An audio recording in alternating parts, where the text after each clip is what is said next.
So how is your perception of the Prophet Muhammad, peace be upon him? How is your understanding of him? Well, it's interesting. My understanding of Gulen, of Muhammad, the Prophet, and peace be upon him, and of the Quran.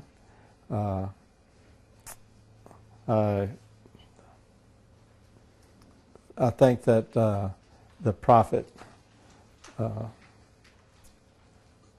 has done all.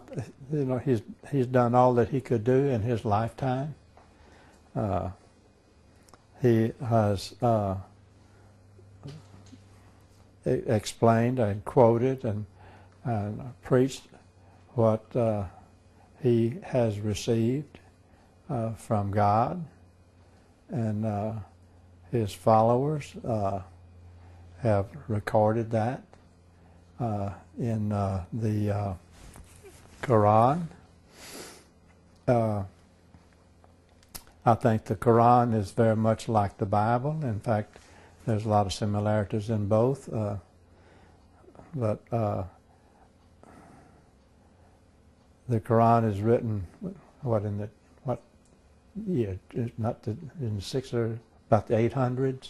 No, 630. 630. Okay, that's when he left, right?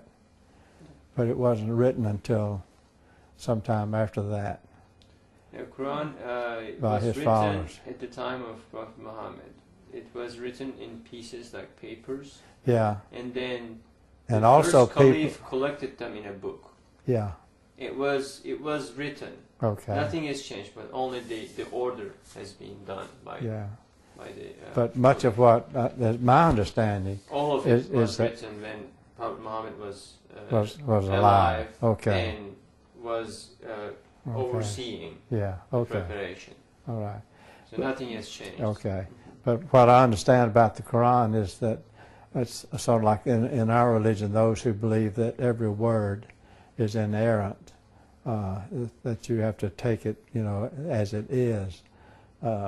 I don't know about the Quran, but there's one verse or two in the Quran that some people have understood in the West, have understood to mean that it's okay to kill the infidel.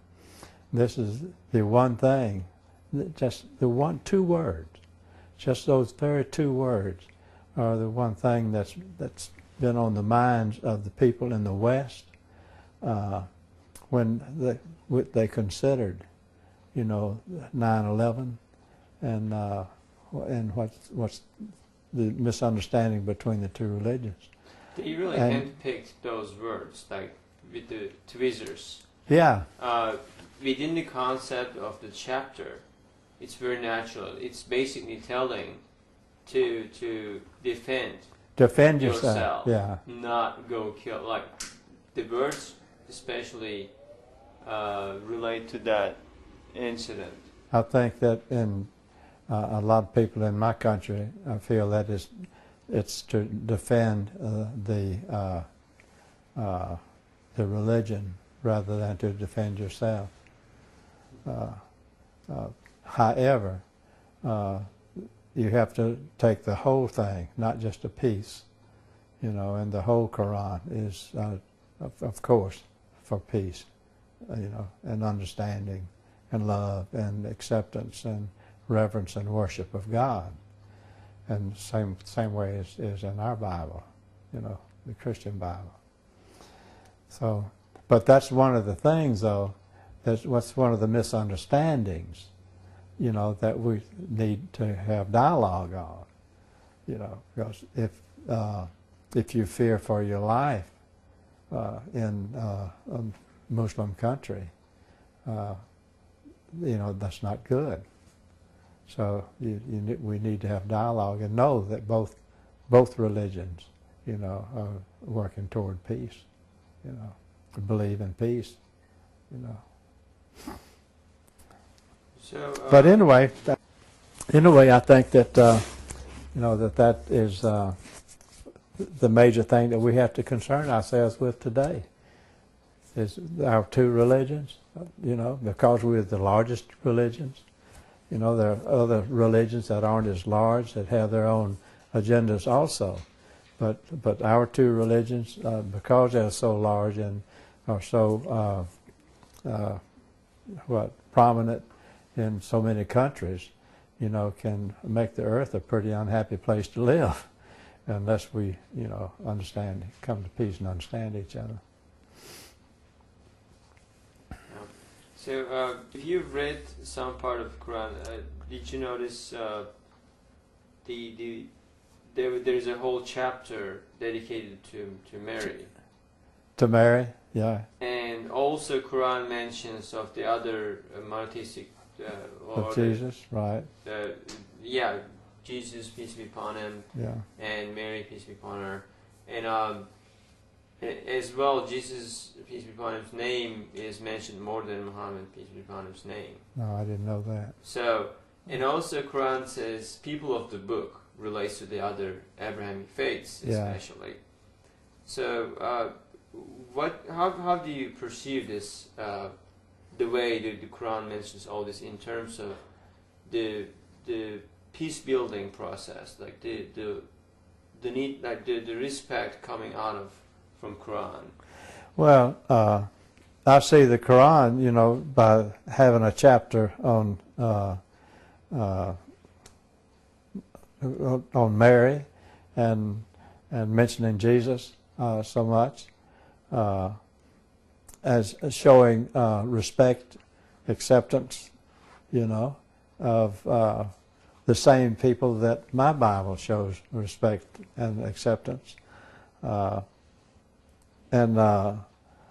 It's a point of dialogue where we can come together, knowing that both our religions, are Abrahamic religions from Father Abraham.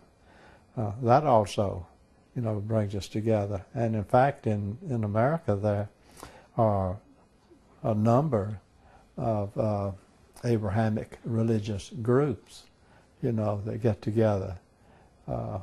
I've only read this and heard this. I've not been to one of them. But I think it's a positive move, So realizing that both religions came from Abraham, that also, is a point that brings us together. What do you think of the Muslim profile has been formed, especially like when you were in Turkey? You've seen a kind of like a whole Muslim population living their faith in daily lives, and like as if it's a faith in action that we can call. And what do you think about this profile that has been really open to the other faiths, and Gulen is leading? Well, of course, I think it's our hope, for the future. I was so impressed. I've forgotten the city where there was the Christian church, the mosque, and the synagogue, together facing each other, and the ministers having their offices side by side in that area, which is a good demonstration of acceptance and understanding and togetherness and how we can get along in this world. And I thought it was a beautiful demonstration, of what can happen if we continue to have dialogue with each other and visit with each other,